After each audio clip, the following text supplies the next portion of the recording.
many times people, when they are asked about what's your plan B, they think of this as being, oh, well, okay, this is what I'll do if I don't get what I really want, or somehow it's second best, or you fail in doing what you really want to do, so you have to do something else for a while. I want everybody to appreciate that that is actually the wrong way of looking at this. The whole point and the emphasis of everything I'm going to talk about tonight is to create the best possible future for yourselves. And if you don't get your first choice straight away, you should look at it in a sense as an opportunity to do something else for a while. That's really the flavor of what I'm going to talk about, of making the most of every opportunity you have. So what are we talking about in terms of Plan B? When people think of Plan B, they think of all kinds of things, and that Plan B is the name of an emergency contraceptive. That we're not talking about that. What we're going to be talking about is, what do you do after graduation if your first choice of what you think you want to do after graduation, if that doesn't work out straight away, what are the alternatives? And you should consider all of the alternatives available to you for two main reasons. The first is that reality, any good, well-paid career that you get into after graduation is going to be competitive and difficult. And that's just the nature.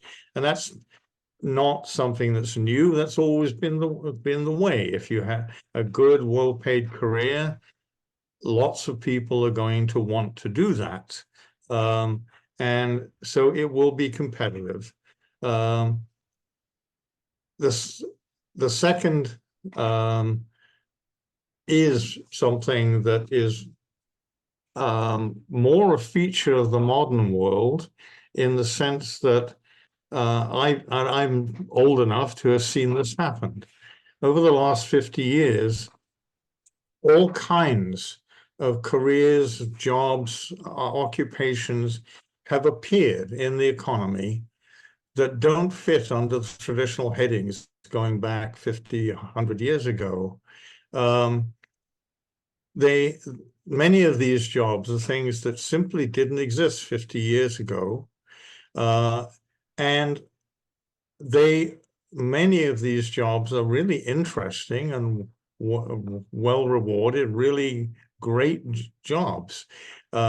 Just sticking, saying, oh, I want to be a doctor, I don't want to look at any other possibility, anything else. You may miss things that you could actually enjoy, things you might want to do that you'd actually enjoy doing. So those are the two main reasons why you should be considering alternatives now. That the fact that things are competitive means that even the very best students, unfortunately, have to consider the possibility that you're not going to be able to get into what you want immediately after graduation. And I've seen this happen. There's a young lady called Rebecca, whose name is on the wall over in CBS, because she was a biomed student who graduated with the highest graduating average of the entire University of Guelph. So she got the Governor General Silver Medal. The first time she wanted to go to medical school, and the first time she applied to go to medical school, she got interviewed because she had a 96% GPA across 4 years, but she didn't get in. And at some point during one of the interviews, they actually said to her, yeah, you have a fantastic academic record, but we really don't think you're mature enough to be a medical student. So there's all kinds of things that come into placement in competitive programs that may mean you may not be able to get in the first time you apply. Having a backup plan, something else you can do for a while you reapply to what you wanted really is really important. So among the biggest societal changes that have happened in the last 50 years are first that women now have much more freedom and career opportunity than they used to. And secondly, that both men and women frequently have longer careers.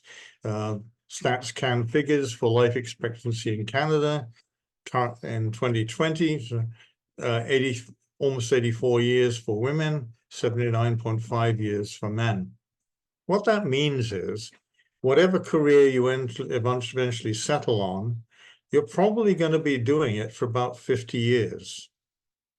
If you think about that, it is really important that whatever you do, you're happy with. You know, you want to make sure, and in that context, it is very worthwhile taking the time to make absolutely sure that you get into what you are going to be happy doing for the rest of your life, your working life. One of the things that I've heard over and over again from students when they came to me for advice is to say, well, I really want to go to medical school. I don't want to do anything else for a couple of years because that's just a waste of time. That's actually not a very sensible attitude. If taking a year or two doing something else to try and help you get into what you really want to do, that's a good investment. When you're talking about potentially working for 50 years, take a year or two to do something else that will help you get into what you really want to do. It's just sensible.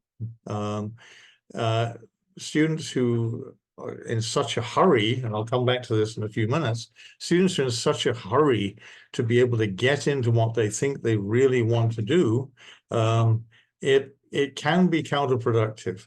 It's much more important to get it right, even if it takes a few years to get into what you really want to be, you know is going to make you happy over your career. Options. So what I'm going to do over the next 20 minutes or so is I'm going to outline some of the various options that are available. And then I'm going to deal with mistakes that I see students make often. There's three categories of mistakes that I've seen students make over and over again over time, one of which I've already alluded to, which is being in too much of a hurry. And then I will come back to, after dealing with the mistakes, I'll come back to the various options. And hopefully you'll be able to see how these various different possibilities play into getting to where you really want to be. Okay, in broad categories, the various things you can do after graduating from bachelor's degree that can be just for a year or two or three, and can potentially help you get into a professional career. A graduate degree, that's an obvious one. A master's degree, almost always a master's degree will help you. There's only a limited ways, which I will come back to later. There is possible, sometimes a graduate degree may not help you. That is particularly if you go into a graduate degree looking for something that the graduate degree is not actually going to give you, if you approach it with the wrong attitude. But other than that situation, almost always a master's degree will help you in your career. And I'll give you some examples in a few minutes of how this can actually help you in innumerable ways in a professional career. You can also, if you don't want to do a graduate degree, if you're just not excited by the prospect of doing a research-oriented master's, for example, You could work in a setting relevant to the career you want as a clinical research associate in a hospital. If you're interested in law, there was a student who graduated last year named Sydney, who worked in a law office as a clerk and she now Hi, has Anna. 3. Can I hear? Hey, hello? Sorry, I Sorry, I just didn't heard realize I was unmuted. okay, fine. I was talking to my cat. Okay, don't worry about it. She worked as a law office in a law office, and last I heard, she was considering which of the 3 law schools that offered her places to go to this coming year. You can also potentially work in a field that you're interested in and keen on for a couple of years and then reevaluate it. If you're not absolutely sure what you want to do right now, and I've known many students who graduated not sure what they wanted to do. Taking a job in an area that you are interested in and then reevaluating in a year or 2, that's absolutely fine. Volunteer experience in relevant fields. Students can think that this is not really productive if they've been volunteering already as undergraduates, but actually I've seen this work many times for students as well. Charles Hamilton was a student in one of my classes years ago. Charles graduated, didn't really know what to do. He's kicked around unemployed for a year or so, and then he contacted me because we talked while he was still here as a student about options. He contacted me and said he was a bit frustrated because he couldn't get a job, and I said, have you thought of taking short volunteer, getting some short period of volunteer experience in a relevant field to try and help you get a job? He hadn't really explored that. Very shortly afterwards, he got a 3-month volunteer offer of volunteer position with the World Health Organization. And that translated into a great career. Charles was the young graduate of the year for the University of Guelph for last year. Because of the work that he's done that led directly from his volunteer experience with the World Health Organization. The one thing that everybody should get into their heads is that you don't wait around for things to happen. Things are not going to come to you. When students graduate and they don't get into whatever program they wanted to get into and they don't get it straight in, and then they just basically sit and wait for things to come to them, that isn't going to work. People aren't going to come looking for you. You have to try and find opportunities and take advantage of them as much as you can. Okay. All right. So as I said, I'm going to deal with 3 categories of mistakes that you should be aware of and avoid like the plague. Common mistake number 1. I really want to be a physician, dentist, veterinarian, whatever. That's all what I've always wanted to do since childhood. Considering anything else feels like accepting the possibility of failure. This is the biggest single repeated mistake I've seen over the last 20 years that I've been at Guelph, that I've seen students make. It's not accepting the possibility of failure. It's just accepting reality that, as I've said, the really productive, well-paid professions are competitive. It's hard to get into them. And even the very best students may not be able to get into exactly what they want the first time they apply. So all kinds of things can happen in the application process that you can never predict. It could be just saying something. I remember another student, an excellent biomedical science student. This is almost 20 years ago, who she got offered an interview at a master medical school, which is actually where she wanted to go. It was the number one choice. Immediately out of the biomed sci degree, she went to the interview.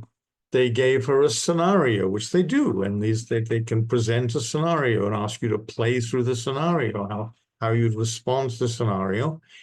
And they gave it to her. She opened her mouth, said what was the first thing that came into her head, and then realized that it sounded terrible.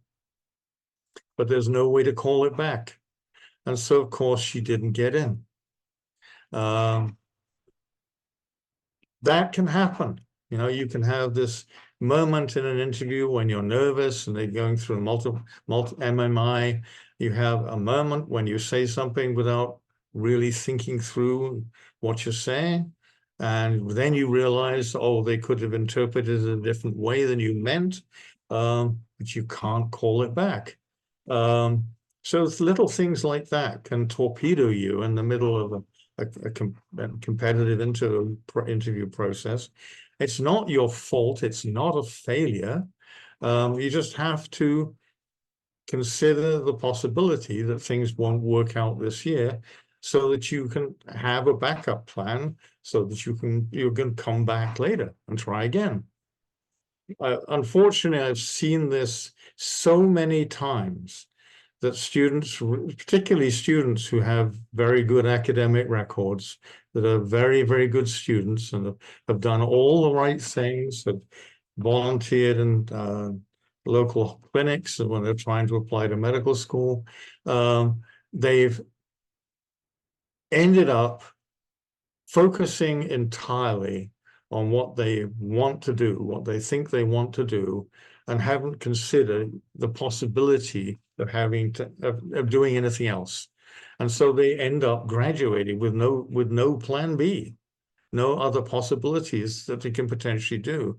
And this is a mistake. It's not accepting the possibility. You're not accepting the possibility of failure by considering alternatives. You're just being realistic, and doing whatever you can to make sure that in the long run you will be successful. So several reasons why this is a mistake. Considering alternatives is just being smart and realistic. All professional schools now are highly competitive. Even the very best students need to consider the possibility that things won't work out in a particular application cycle for all kinds of reasons that you can't anticipate. And most important of all, getting into a professional program of one sort is, you have to realize that's just the start of your career. As I said earlier, now everyone graduating now from the University of Guelph in the next couple of years is looking at the likelihood of having a 50-year-long career. Getting into medical school if you want to become a physician, veterinary school if you want to become a veterinarian, dental school, as many of our graduates do, they get into dentistry. This is just the start of your career. How successful you are in that career depends mostly on doesn't depend on your grades at Guelph, believe me. It won't even depend on your grades in medical school. My younger brother is a physician. He's become one of the most well-known chest physicians in Canada, pediatric chest physicians in Canada. He did not do well in medical school. He's the first to admit that, because he was much more interested in other things like having fun. So what your career long-term really depends on will actually be, more than anything, on what you do after the professional school. And that's when having additional experience beyond just, your bachelor's degree and your medical degree, or your bachelor's degree, dental degree, or veterinary degree, or law school or law degree, whatever, the additional experience may actually benefit you. And I've seen this over and over again. For example, to become this is where, as I said, a graduate degree can help you in ways that you may not realize. So becoming a licensed physician, if you go to medical school, you need a medical degree and a clinical residency. The MD degree qualifies you for only one thing, and that is to apply for residency. You can't do anything with a medical degree by itself. You have to get a clinical residency, which lasts from 3 to 7 years after the medical degree, depending on if you want to become a family practitioner, it's a 3-year residency. If you want to become an obstetrician, it's a 5-year residency. If you want to become a surgeon, a neurosurgeon, or a cardiovascular surgeon, you're dealing with 7 years of residency because of all the things you need to get in terms of training. It takes that long. Okay. High-level dentistry has similar requirements, that you don't just walk out of a dental degree and potentially become a pediatric dental surgeon, for example, reconstructive dental surgery. To be a specialist veterinarian, you need a subspecialty residency or a DVSC, which is offered by the Ontario Veterinary College, which combines a research project with a residency. In order to become a specialist, other than just a regular veterinarian in an office, if you want to become, for example, a small animal surgeon, and also a small animal orthopedic surgeon repairing broken bones in dogs and cats, and you're going to need a or especially large animal veterinarian. You want to work with horses, for example. You're going to need something beyond the DVM degree.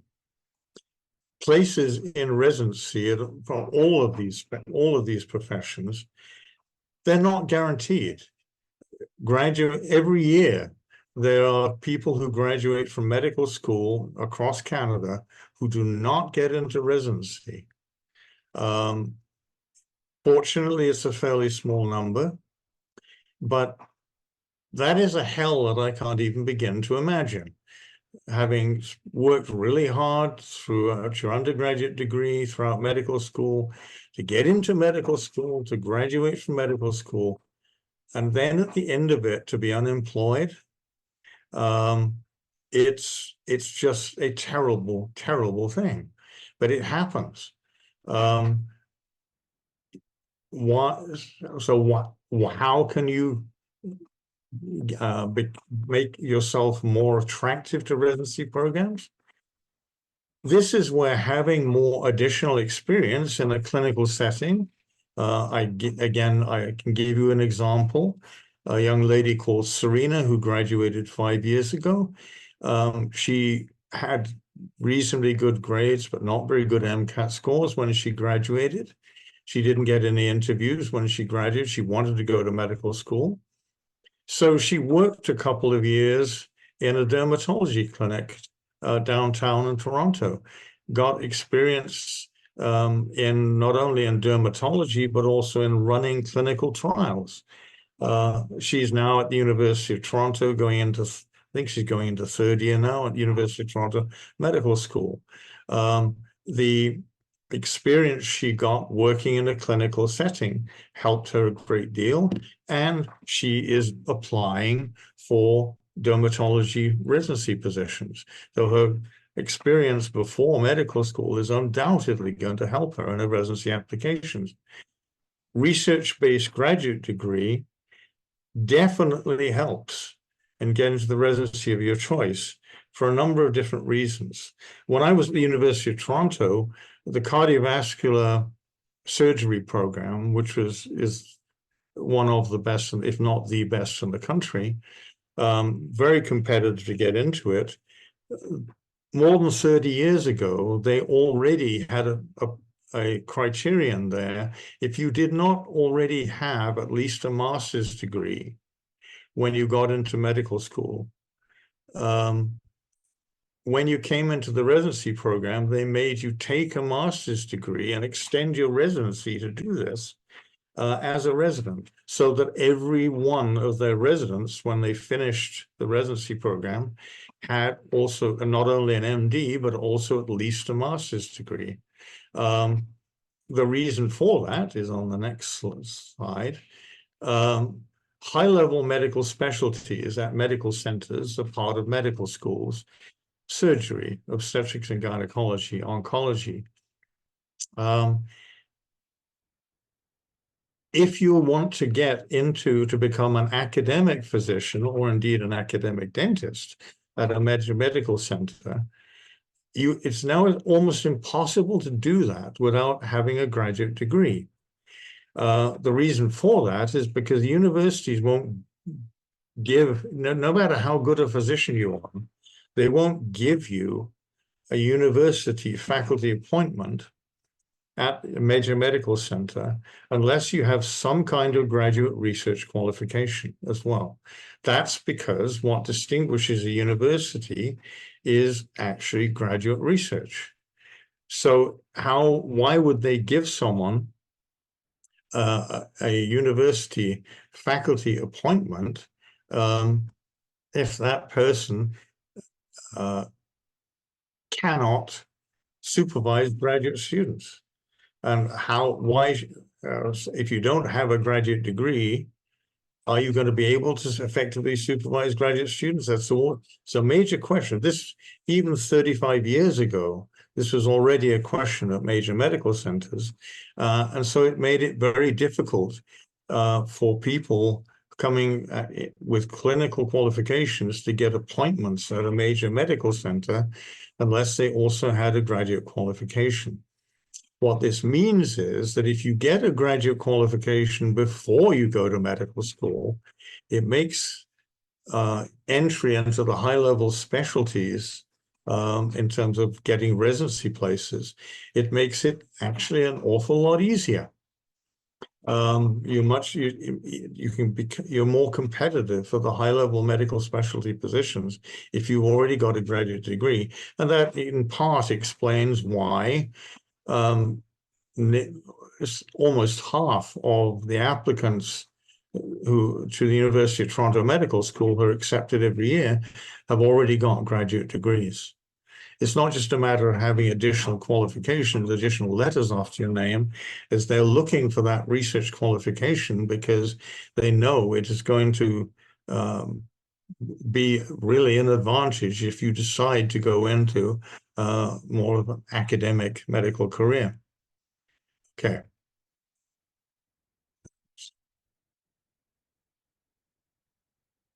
If you want to get into medical research, really, become really a serious academic clinician, it is a huge advantage to have an MD PhD. Your chances of obtaining research funding from such agencies as CAHR in Canada, the Canadian Institute of Health Research, having an MD PhD, your chances of getting research funding are greatly enhanced. And you can't do research without research funding. It's not that the money, you can't take OHIP money, for example. OHIP money is for medical, providing medical services. It's not for doing research. So you have to get research funding in order to do research from somewhere. The major agency is the Canadian Institute for Health Research. The success rate in applying for grants from Canadian Institute of Health Research is highest for people who have the MD PhD combination. Even without a graduate degree, having, as I've mentioned with respect to Serena, having experience working clinically in a specialty, which can be done as a clinical research associate at a medical center, even without, straight out of a BSc, you can do that.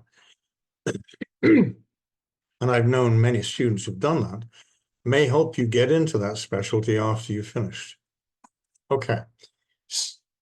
Common mistake number 2. I've already alluded to this a little bit, and I'll go into it in a little more detail. Being in too much of a hurry. Now, this statement, I have to get into medical school by the 3rd year of my BSc. I will consider myself a failure if I don't. I've actually had students come to me in office hours and say that repeatedly, that it somehow, because you can get into medical school out of the 3rd of your BSc, and I've known quite a few students who have done that, students think, well, that's what I must do. Well, no, not necessarily. It's not so much how fast you get there, but getting into the right place, getting into a program where you're going to be successful in the long run. That's what's really important.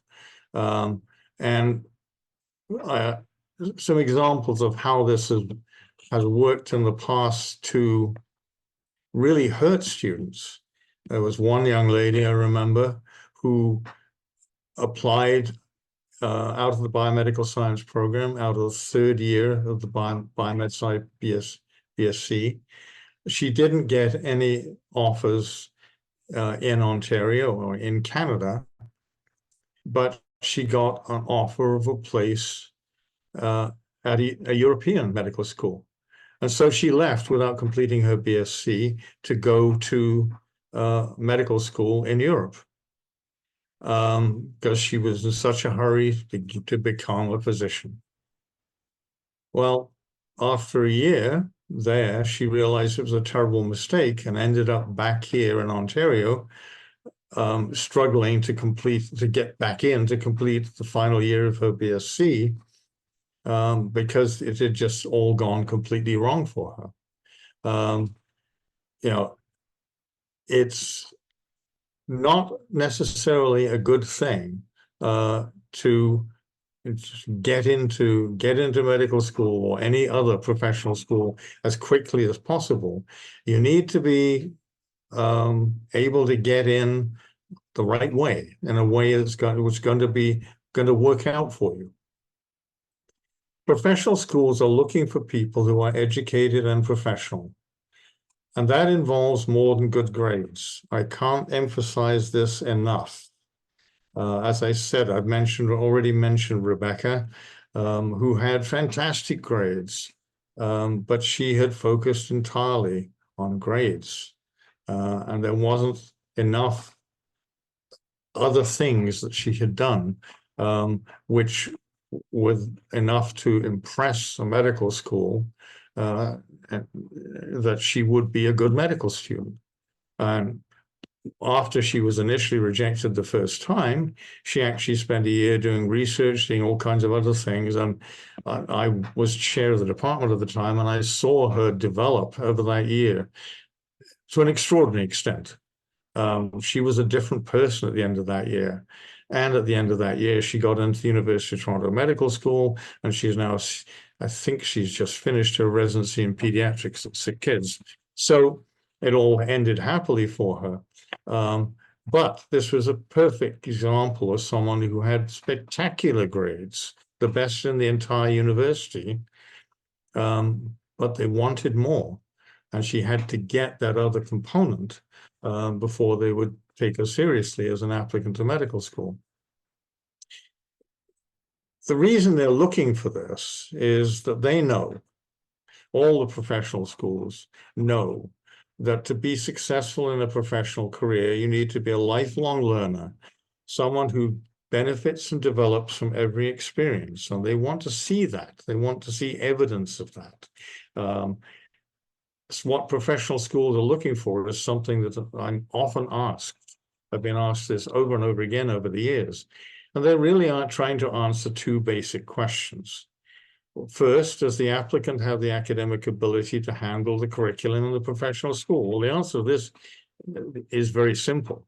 They don't even need an interview for this. The school assess that from grades and standardized test scores, MCAT, DAT, all the various different things. Now the Casper test they have thrown in there. They assess your abilities by these standardized tests. The second question, which they address partly in the case of medical schools, they address directly in the OHIP, in the OMSAS application form. There's a lot of questions in there that have to do with the second question, which is basically, is this someone I want to work with as a colleague? Because no matter what profession you're talking about, whether it's law, dentistry, veterinary medicine, human medicine, people in the schools know that whoever they accept in this year's entry class, in a few years' time, that person is going to be one of their professional colleagues. That person is going to be working in the profession. They're likely to run into that person again. They may run into that person again as a resident on their service in the hospital, in medical school. They may run into that person further down the road as someone who is in practice referring patients to them. They want to be absolutely sure that you are someone that they want to work with as a colleague.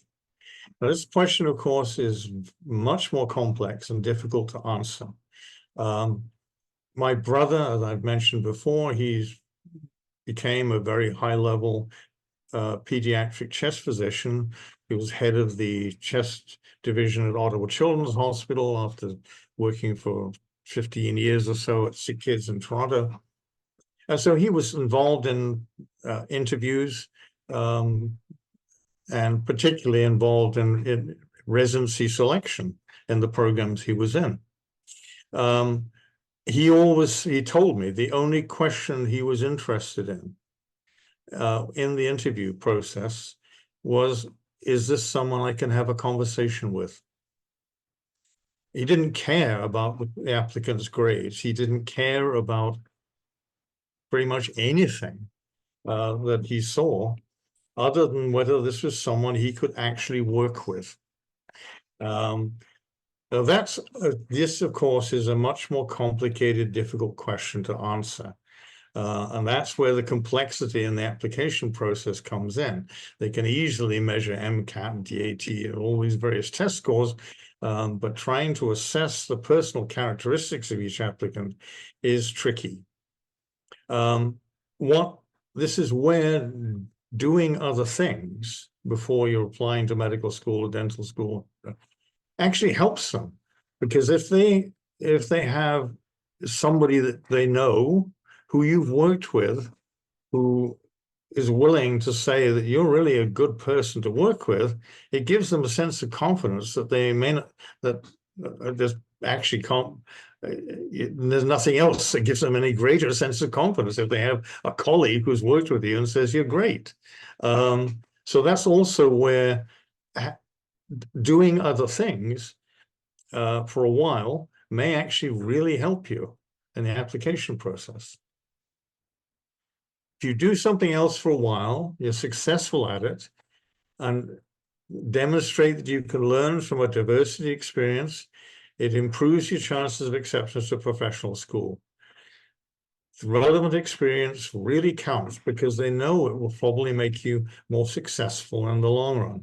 Now, another thing that students have said to me over the years many times, oh, I volunteered in a clinic and I did a research project as an undergraduate.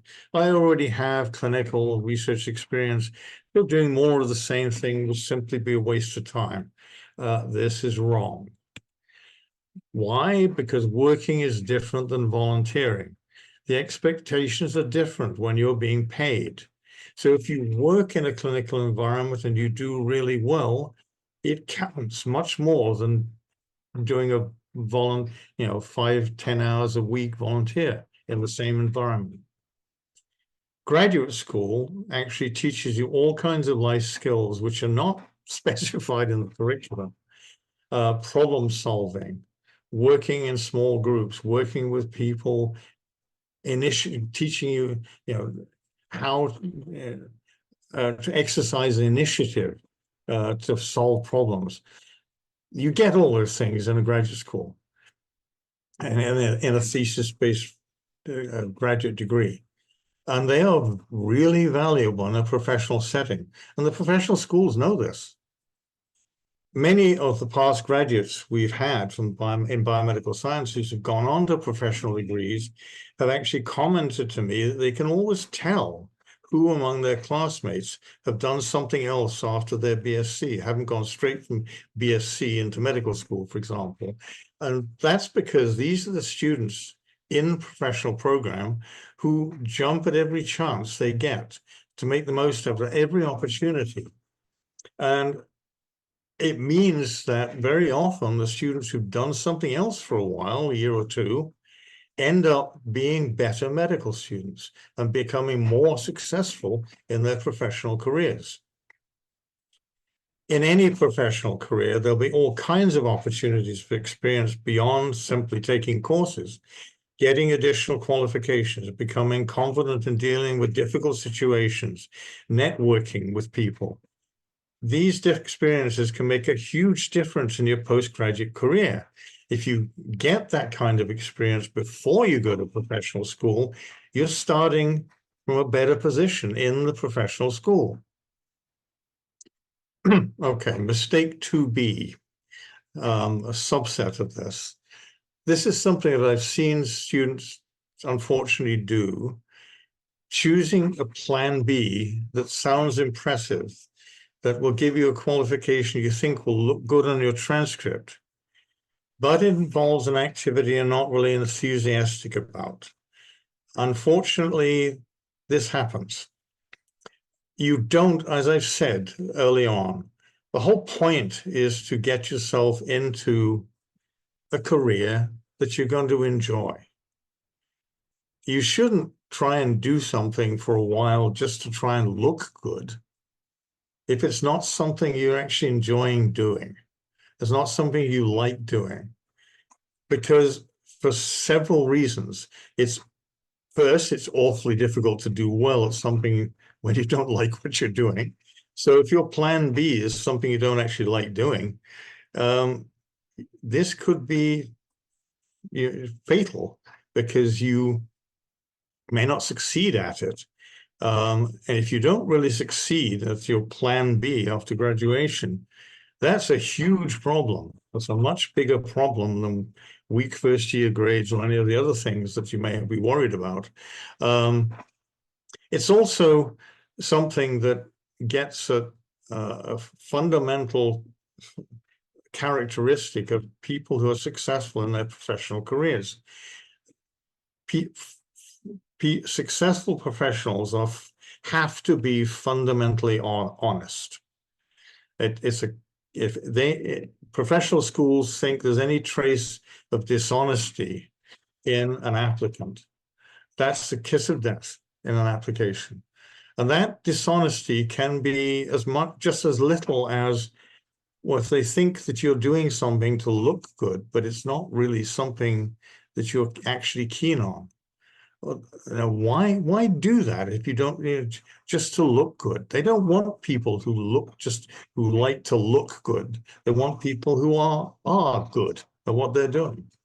So there's all kinds of ways that choosing something as a plan B that looks great, you think will look good, but which is actually not something you like doing, that's a mistake. Common mistake number 3, this one hopefully will not take too much longer. My friend and I have similar GPAs and MCAT scores. She got in this year, but I didn't. Just the luck of the draw, I guess. I'll reapply next year and do some basic job in the meantime just to make enough to live on. Or B, my first year grades aren't that great. I guess I don't have a chance now. It's fatalism, accepting defeat. This is not a good approach. I've known students, unfortunately, in the biomed program who've made not mistake A. They had good grades. They had some friends in the same class who got in with similar academic records. And they thought, well, it's just luck. And two, and I remember in particular, ended up working behind the counter at Tim Hortons for a year just to make money to pay the rent while they reapplied to medical school. The problem here is they're not doing anything which is improving their chances as a candidate. Essential elements in any professional career are perseverance and continued personal development. Professional schools know this. They're important predictors of long-term professional success. Actually, they're important predictors of career success in any career. So just marking time, doing something basic to make money, and reapplying on exactly the same academic basis, that rarely works. Professional schools actually often ask applicants, either in the application form or in the interview, about a time when they had to deal with a major problem. For exactly, they want to see how you deal with problems, because they know that the ability to deal with problems, to persevere, and to find solutions to whatever problems you're faced with, these are important factors in determining your long-term success. So if you don't get into the program you want first time, you need to ask yourself two related questions, and you need to be brutally honest with yourself in terms of your answers. One, why did I not get in? Identify what was the single most important factor in not getting in the first time you apply. And second, what can you do to make yourself a better applicant next time around? Every time over the last 20 years, I've seen a student do this. Identify what they can do to make themselves a better applicant next time around. Ultimately, that student has succeeded. Despite how competitive things are, despite how difficult, this works. If you correctly identify what it is that you can do to make yourself a better applicant, and you focus your plan B on that, and so basically making yourself a better applicant the next time you apply, if you keep doing that, sooner or later you'll succeed. So you want to find something that you know you'll enjoy in an environment where you're working with people who will support and encourage you. And then you can be successful at whatever you choose. In broad terms, you need to think of plan B as being not something just, oh, well, I have to do this for a while I reapply. It's part of the whole education process. You're using the opportunity to do something else for a while to further educate yourself. So in the broadest sense of the word, so that in the long run, you have options and the freedom to choose. More options and more freedom than you would have otherwise had. It's not just about grades and letters after your name. It's about getting the best possible education and using whatever opportunities you have to do that. So we get back to this. This is back to the same list. This is why I've got this capitalized thing at the bottom. The worst thing you can do if you don't get what you want first time round is just to wait around for things to happen. Look for opportunities to do something else which are going to enrich your experience and make you a better candidate for what you really want to do in future, whether it's graduate degree, working. Some people just don't want to do a graduate degree for whatever reason. They're not really keen on research. Basic research can be very, very frustrating. And people who realize that, I remember a young lady some years ago who came to my office, and I she didn't get into medical school the first time she applied, and she was considering what to do. And she said, well, you can graduate degree, or you can. She said, I don't want to do a graduate degree because I'm easily frustrated.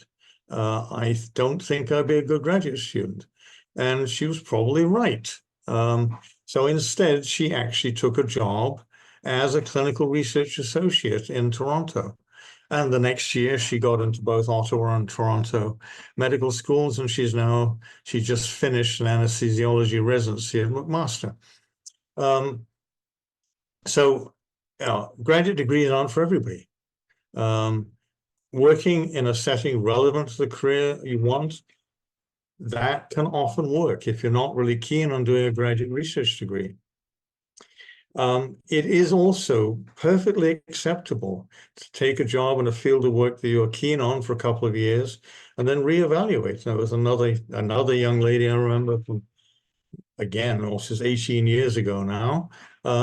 She graduated from the biomedical sciences program, and she went and did a job basically in public health in Health Canada. It was just an entry-level job in Health Canada for a while. And then she decided that she really actually wanted to be a family practitioner in a rural area. That was her idea of a perfect job.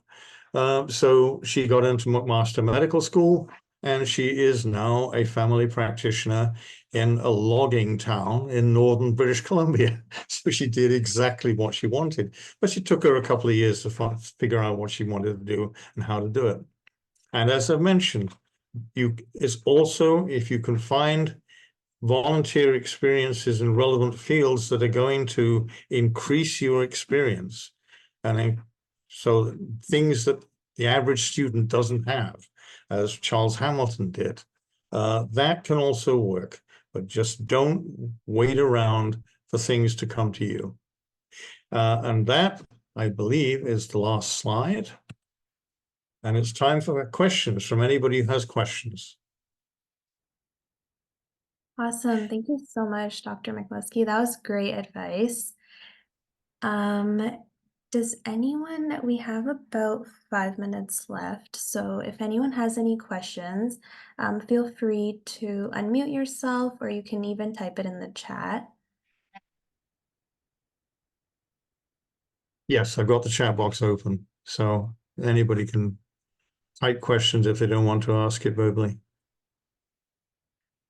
One new message. We have Catherine, who just raised her hand. If you can just unmute and you can go ahead. Okay. Hi, Dr. MacLusky. Hi. Is my mic working? Hey, yes, I know this, Catherine. Hi, Hi, how Catherine. are you? Good. All right, so I actually don't have a question because I figured I've had my fair share of opportunities to ask you questions. But Sanity, if you remember her, she just asked me to let you know she's really sorry she couldn't make it for the whole thing. She really wanted to, but something came up. Oh, okay. All right, that's fine. That's good. All right, I'll turn it over to other people. Anybody have any questions that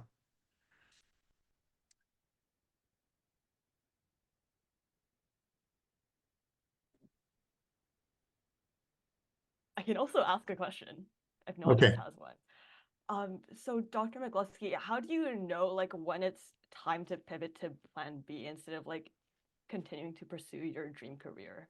Oh, when it's time to do plan B or plan right. Basically, you need to consider plan B right from the year before you graduate. You don't want to be in a situation of there were two students that I remember who I mentioned who ended up just working behind the counter at Tim Hortons. They didn't plan ahead. They didn't have anything else lined up. If you decide that you at the undergraduate level, you might get involved in a research project and decide that you would actually, and you think that you might want to go into academic medicine, And so where a graduate degree would be really helpful, you need to start planning that a year before you graduate. The reason being that a lot of the graduate programs have application deadlines that are within your final year. Applying for, oh yeah, Kayla, thanks for the question, Kayla. I'll answer it in a second, okay?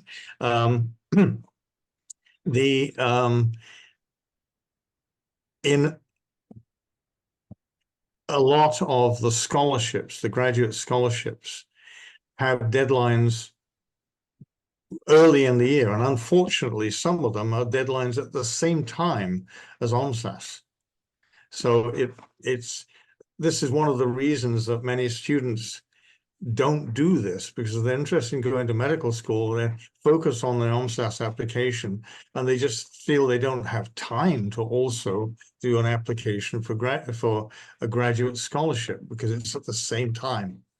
But you're going to dramatically improve your marketability and your ability to get into really good graduate programs if you start the application process early. So it's worth thinking about that. I know this is, most students don't want to do this one. It's there's so much to do to fill out an LSAS application that it's very easy to say, oh, no, I've got to focus on the LSAS application. I don't have time for anything else. But really, for many of these other things, you have to start thinking about them at the same time. And working in a clinical setting, that's not so, I've seen many students do that after graduation. They've graduated. In some cases, they haven't known what to do after graduation, and then they got a job at a hospital over the summer and started in the fall. So it depends what you're doing, but you need to start thinking about what you want to do long before you actually graduate, because it may be tricky to get into something that works. As I said, it's not just a matter of finding something which to do. You want to be able to work with people you like in a situation where you know you're going to be successful. And that may take a little while to find. Kayla, I came a bit late. Did you cover anything related to the counseling or therapeutic field? No, I didn't. But in fact, there's lots of things I didn't cover. I was really focusing on Plan B as relates to alternate things to do, and if initial applications to professional schools don't work. But counseling and therapeutic field, there some of the same considerations apply. The main thing that applies equally pretty much across any field is that experience counts. If you've had experience in a relevant field, it really, really counts. And this can help in counseling. I had a student in my lab actually 3 years ago. Her name was Melanie. Melanie was a very interesting young lady because she actually came from Laurier. She had and she'd done her bachelor's degree in arts, an arts field, largely because she didn't really know what she wanted to do, and she just did what she was interested in. And then she graduated, and she spent several years running her own business quite successfully, but then COVID killed that. So she started to think, well, what do I really want to do with my life long term? And she decided that counseling and psychotherapy was what she'd really like to get into. But getting to there from an arts degree was a pretty long stretch. So she approached some people in the Department of Psychology at Guelph. They said, no, you can't, you don't have any psychology background, sorry. So then she was referred across to me in the context of the neuroscience program. So what she did, she actually did a course-based master's in neuroscience at Guelph, and used that as a stepping stone into a psychotherapy counseling program in Toronto, which she's just completed.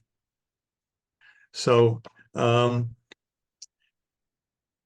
there's all kinds of ways you can do this. But the short answer is that experience really counts in something that's relevant to the field, whatever field you want to get into. If you are able to, get a volunteer position in with a counseling office or work, that can really be helpful. When you talk, Kayla, therapeutic field, what therapeutic field are you meaning? Right. Waiting for the answer in the chat. Yeah, okay. I think she unmuted, but I think. Can you hear me now? Oh, there we go. Oh, Okay. Okay. Kayla, there's Kayla. Thank you. I don't know exactly which branch because I don't at this point I don't want to limit myself. That story that you said about Melanie, I think her name was. My degree, I have a degree coming to me in criminal justice and public policy, which there's a little bit of an overlap on there because of some of the courses. But that's absolutely, I mean, Melanie's degree was much further afield than that, believe me. It was linguistic or something. Anyway, but it was a long way away. So you have to look at ways to bridge into whatever if you have into whatever you're doing. And as I've said repeatedly, experience really counts. I mean, the young lady I talk about a lot. I haven't talked about her yet already, but a young lady I talk about a lot because she was a biomed student some years ago. Her name's Marnie, and Marnie was a student who came initially to Guelph thinking she wanted to be a veterinarian because that's what her father had wanted to be. But he didn't get into the OBC, so she thought she'd come to Guelph and become a veterinarian. By second year, she realized she didn't want to become a veterinarian. She was in the biomed sci program, and she basically graduated not knowing what she wanted to do, what she was going to do. She didn't think she was good enough for medical school. She didn't even apply for anything. She graduated with nothing lined up. And we had long conversations. Actually, Marnie has some personal characteristics which I saw immediately would be the kind of thing which would make her a superb emergency physician. There's certain people who, when they're confronted with a problem, they're going to immediately address the problem. That's Marnie. So I said, well, and she, well, I didn't apply for medical school. I don't have the grades for medical school. So I said, have you thought of actually trying to apply for a research assistant position in the hospital and just, you could try and see if you like it, see if you really like it. So she did. She got an entry-level position in the emergency medicine department, critical care unit at Mount Sinai Hospital in Toronto, which when she was there, she did spectacularly well, impressed the hell out of the physicians she worked with. So she ended up with one of the best known emergency physicians in Ontario writing glowing letters of reference for her. which of course, first time she applied to medical school, she got into Queen's. And she is now an emergency physician at Dalhousie. So this is how it happens. If you put yourself in a situation in which you can work with people who are in the field you're interested in, and you impress them, that is going to count. It's that experience is something which, as I said earlier, for the people, professionals who are in whatever that profession is, if they have somebody else that they know, who they respect, who's in that field, who tells them that this person is really good in a clinical setting or whatever setting, they work really well. They work really well. My brother got into medical school because the chief consultant of the hospital he volunteered at wrote a letter, which he saw later on, to in his medical school application, which said, you know, this guy, he's a strange guy, but boy, is he good with patients. It counted. It got him into medical school. So you look for those opportunities, and then however you can find them. There's a counseling program. It may not be the most. There is a counseling program that's run. Counseling programs are run in Toronto. 2-year masters in counseling, which is what Melanie did. And as I say, she just graduated, so finally she got into exactly what she wanted. But that's the kind of thing you need to look for. Not even necessarily another degree programs, although for professional counseling therapy, you need a degree in that field. But getting into that, if you've worked with people in that field and they see that you're really good in that environment, it really helps in getting in. Okay, thank you. Okay. Enzo, got your hand up. Hi, Enzo, how you doing? Great. How are you, sir? Good. Thanks so much for that presentation. I was particularly interested in how you were talking about the opportunities that graduate degrees can open up for you even after medical school. Yes. And yes. just the question that came to mind was what do you think about the balance and the, I guess, opportunity cost between a master's versus a PhD prior to medical school for Yep. these Okay. opportunities you're Yep. Right. Very good. Good question. It's a complex question. Or the answer is complex because it's not straightforward choice. A master's degree will help you get into medical school, pretty much any medical school across North America that I know of. We've had students from the biomed program who've gone south to the United States. And there's one in particular who's about to graduate in Mississippi, of all places.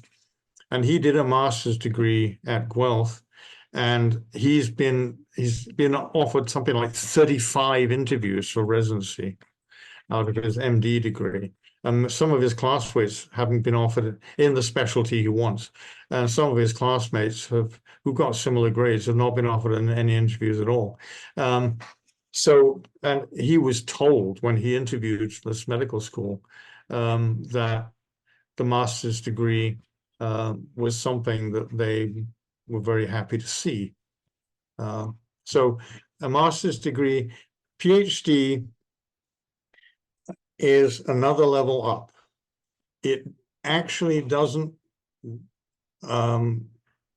necessarily provide any, it may not help you anymore, and it may actually hurt you. Let me explain why.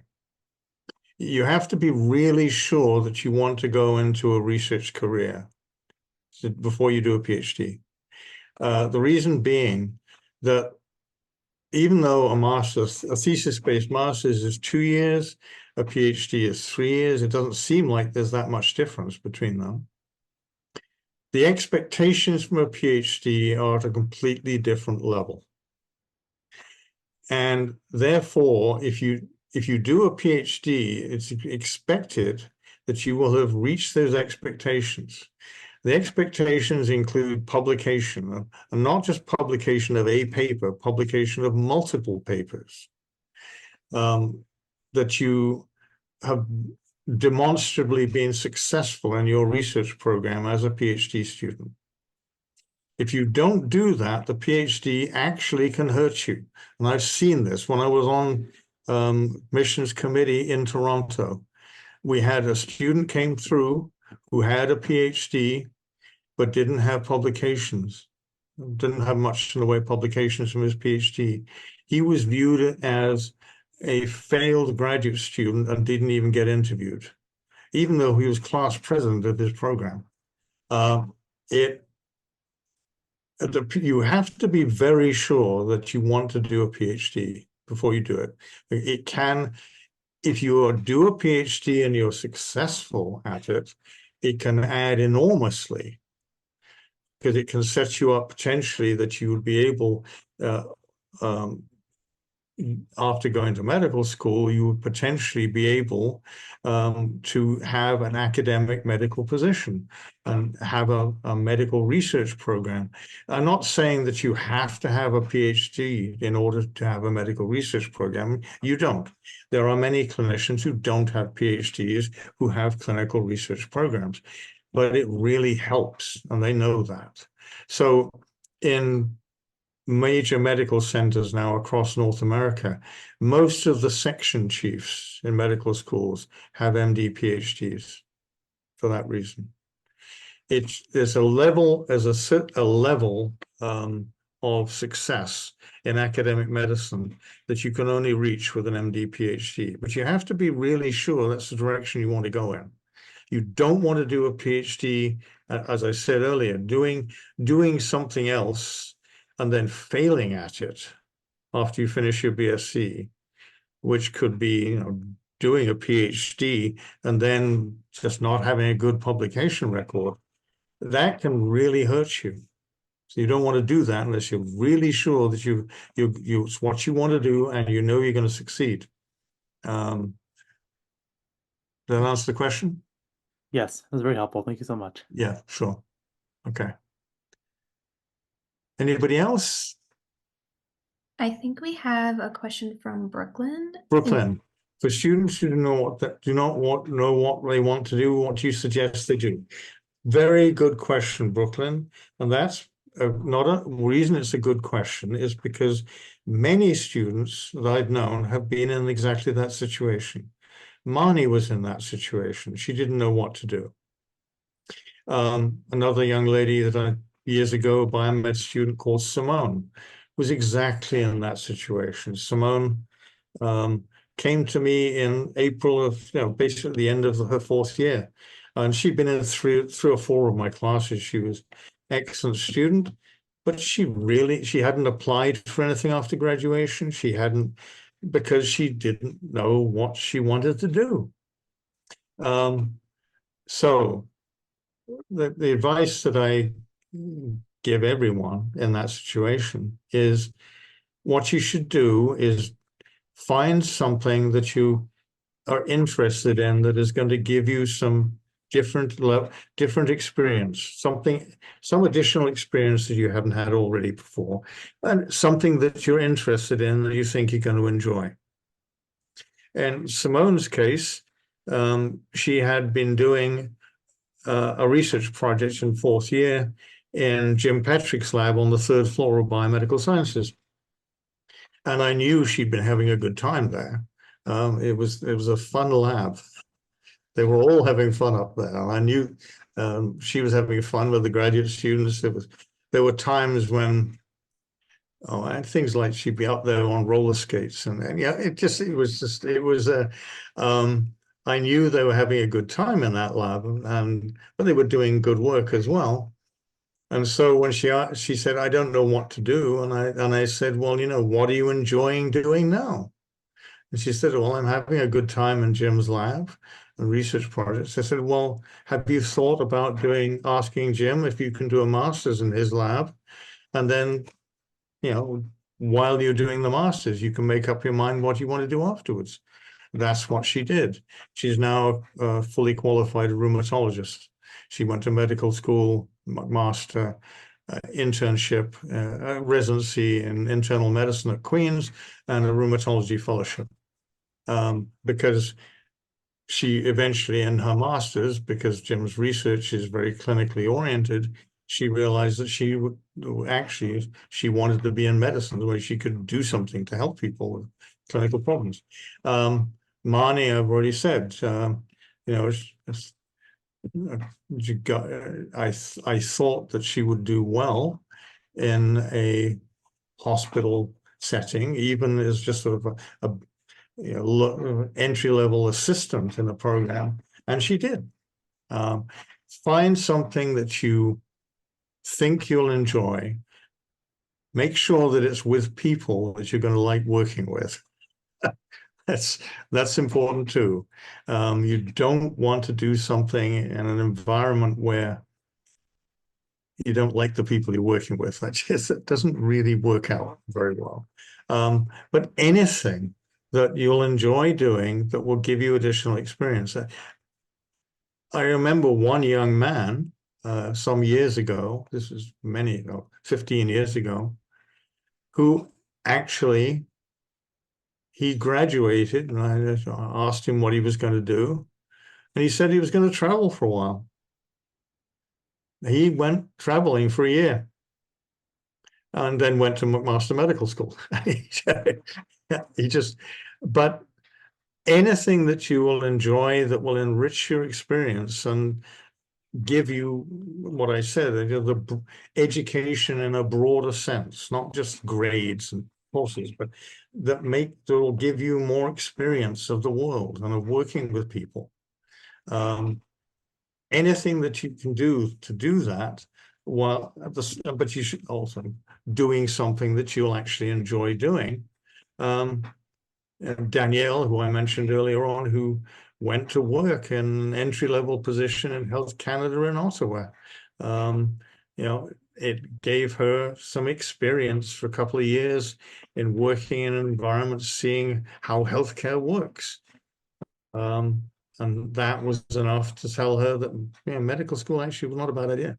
And the experience helped her get into medical school too. So, you know, I keep talking about medical school only because in the biomed program, many students want to go to medical school, but it doesn't matter what profession you're talking about. The same principles apply. Getting experience relevant to what you're interested in, what you think you might want to work at, is never a waste of time. It can help you in all kinds of surprising ways. Is that Brooklyn? Any other questions related to this? Because that's a very good question. That there are so many students who do graduate not really sure what they want to do. That's okay. As I said, you know, you're looking at a 50-year career probably. Taking an extra year or two to get it right is not a bad idea. Do things which will give you more experience so you can make the right decision. It's perfectly fine. All right, we've run past time. It always happens when I start talking, you know that. No, that was great. Thank you. Okay. If anyone has any other questions, just a few more seconds. No more questions? Chat box is still open. Sorry. All right, Brandon, thank you. All right, great. Thank you so Okay. much, Dr. MacLusky. That was really great and very informative. Wait, sorry. Okay. I tried to raise my hand, but I wasn't quite quite Okay. sure how. Okay. I just had a question for you, Doctor. Would you be interested in a career informational interview? Or it would be for networking reasons. It could also be really for advice, to be honest. Oh yeah, I mean, I've actually done this many times. I was one of the faculty counselors, and after being chair for 11 years in the department, I was one of the faculty counselors until I retired last year. And spoke to many students in within that kind of framework, advising them on careers. And I focus on the professional schools tonight because that's what many students are interested in. But there's another young lady who, Claire Smiles, who spoke at in these seminars in the spring of last year. Who she came to me because she said, I'm out of place here. I'm in the biomed sci program, but I don't want to go to professional school and I don't want to go to graduate school. I don't know what to do. And so said, what I'd really want to do, I want to graduate and get a good job, which is not such a bad thing.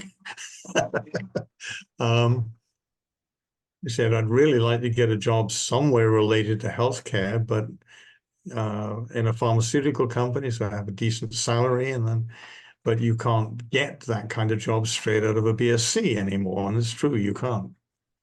So I said, well, that's all right. Have you approached any pharmaceutical companies to see if you can get an unpaid internship? Again, getting experience. Oh, so she wrote a draft letter, which I helped her with, to some local pharmaceutical companies very shortly after. About 3 weeks later, she was offered an internship in the company AstraZeneca, which is a very big company, particularly known for breast cancer therapy in women. Claire, 3 years later, Claire is actually the manager of the breast cancer program for Ontario. So she not only got the job straight away after graduation, but she's risen very fast in the company. There are other students who have gone into bioinformatics, which is a big expanding field. That's same thing. They didn't realize that there are jobs out there which allow them to continue to use their interest in science at the same time combined with business management. There's a program at McMaster in biomedical sciences and management, a master's program, which most students don't even know about. So if you're interested in going that direction, that's a great program to go and do. So yeah, short answer, this kind of question has come up many times, but and absolutely, I'm willing to talk to students anytime about this kind of thing. It all comes down to the same thing: finding opportunities to get experience in relevant fields. And even if you don't know what you want to do, get more experience in things you enjoy doing. So it'll help you figure out what you really want to do in the long term. Okay. All right.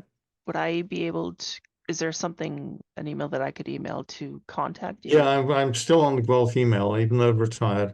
I'm actually, I've been told that my application for emeritus status has been approved, although nobody's informed me formally yet.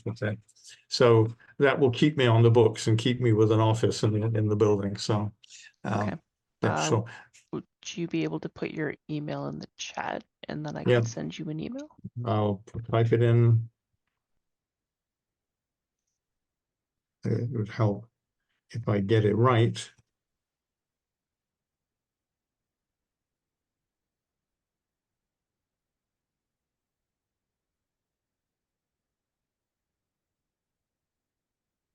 And hopefully it's in the chat box. Yes, no?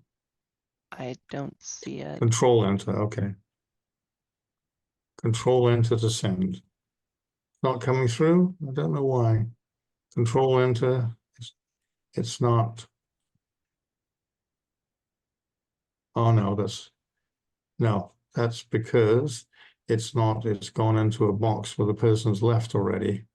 Here we go. Now we've got it. There you go. Okay. Okay, thank you very much. Okay. All right. Yep. No, this is, as I say,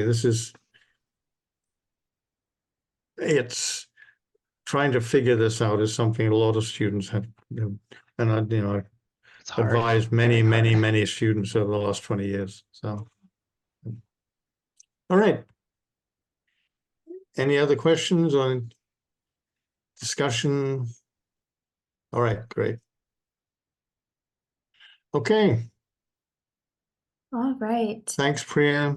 Thanks, Elena. Thank you so much for coming today. Not at all. All right. Have a good night, everybody. You too. Bye. Bye-bye.